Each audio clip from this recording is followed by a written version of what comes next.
खबरों के एक्सप्रेसवे से आगे रुक करते हैं सियासी ढाबे का, जहां आज की सबसे दिलचस्प खबर मौजूद है। उत्तर प्रदेश के इटावा में कथावाचकों के साथ बदसलूकी का वीडियो वायरल हुआ तो सियासत में तूफान आ गया। समाजवादी पार्टी के अध्यक्ष अखिलेश यादव ने इसे मुद्दा बना लिया। उन्होंने पीड़ित कथावाचकों को लखनऊ बुलाया, उनसे मुलाकात की और उन्हें सम्मानित किया। अखिलेश ने सरकार पर जोरदार प्रहार करते हुए कहा कि कथावाचकों को जल्द इंसाफ मिले, वरना समाजवादी पार्टी उनके हक में आंदोलन करेगी। हालांकि पुलिस ने चारों आरोपियों को गिरफ्तार कर लिया है और बीजेपी भी कह रही है कि सरकार एक्शन मोड में है और पीड़ितों को इंसाफ मिलेगा। वायरल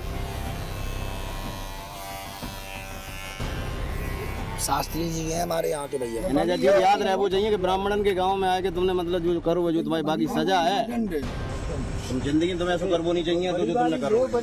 मुख्य बात यह है कि हम जात के यादव हैं, इसलिए हम कथा नहीं बांध सकते। क्या उन्होंने पेशाब छिड़की, गंगा जल नहीं छिड़का, पेशाब। उन्होंने हमारी चोटी काट दी और कानून जो है बदतमीजी की, मारा कूटा। मंदिर हो कोई और मंदिर का शिखर ही गिरा दिया जाए, ऊपर की चोटी काट ली जाए, फिर बचा क्या? एक दो लोगों ने बाल काटे, लेकिन फिर कहा कि ये सूरदास हैं, इन्हें छोड़ दो।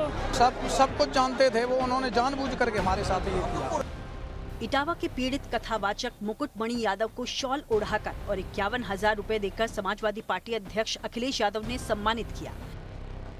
कथावाचक की जाति पूछने के बाद पिटाई, बाल काटने और महिला के पैर पर नाक रगड़वाने का वीडियो जैसे ही वायरल हुआ, अखिलेश यादव ने बगैर मौका गंवाए सियासत के सुलगते मुद्दे को लपक लिया। ऐसा काम कभी नहीं करेंगे, वो कभी मत करना, इतना समझ लेना। अखिलेश यादव ने क्या किया आज बुला के? बस यही जो आपके सामने जो बातचीत हुई वही सम्मान दिया, पैसा जी सम्मान दिया। जहाँ रह रहा हूँ छल्ला, वहाँ 15 किलोमीटर की दूरी है। अच्छा, पहले से उनको पता था आप यादव? सब कुछ जानते थे वो, उन्होंने जानबूझ करके हमारे साथ ये किया। पुरानी कोई रंजिश तो नहीं थी, कोई पुराना? ना, हमारी कोई पुरानी रंजिश नहीं है, सब नेता नगरी का काम है उनका। आपकी किसी टीम की कोई रंजिश हो? नहीं, कोई रंजिश नहीं।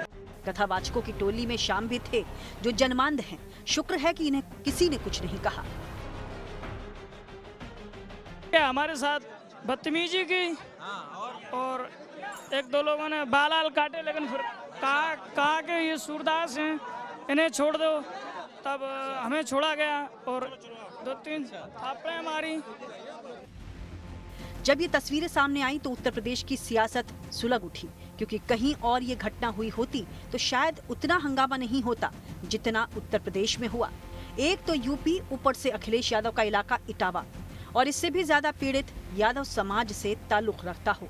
अखिलेश ने बगैर देर किए सोशल मीडिया एक्स पर पोस्ट करते हुए लिखा, इटावा के बकेवर इलाके के दांदरपुर गांव में भागवत कथा के दौरान कथावाचक और उनके सहायकों की जाति पूछने पर पीडीए की एक जाति बताने पर कुछ वर्चस्ववादी और प्रभुत्ववादी लोगों ने साथ अभद्र व्यवहार करते हुए उनके बाल कटवाए, नाक रगड़वाई और इलाके की शुद्धि कराई।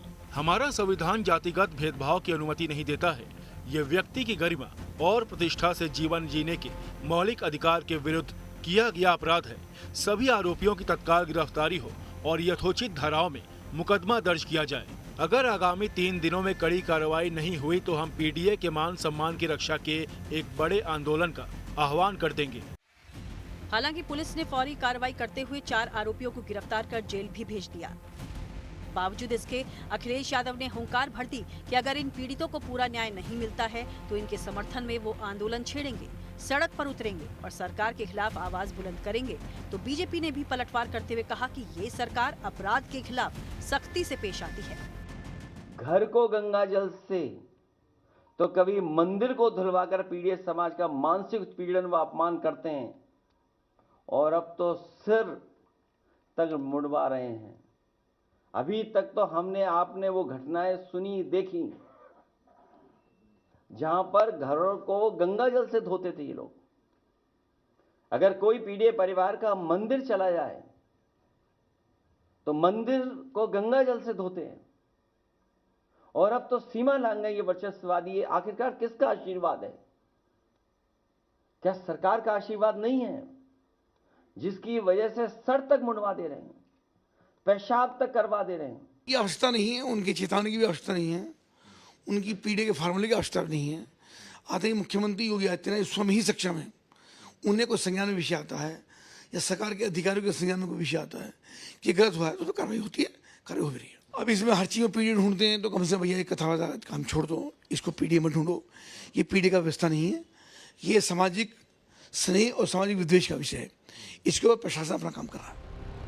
आरोपियों की गिरफ्तारी हो गई, सियासत भी जमकर हो रही है। दिक्कत यही है कि ऐसे हर मुद्दे का निदान ढूंढने की बजाय इसे मुद्दा बना लिया जाता है। वही इस बार भी हो रहा है। सवाल ये पूछना होगा कि क्या सियासी पार्टियां ये तय करेंगी कि आगे कभी किसी को मुकुटमणि जैसी जलालत झेलनी न पड़े। Bureau report, good news today.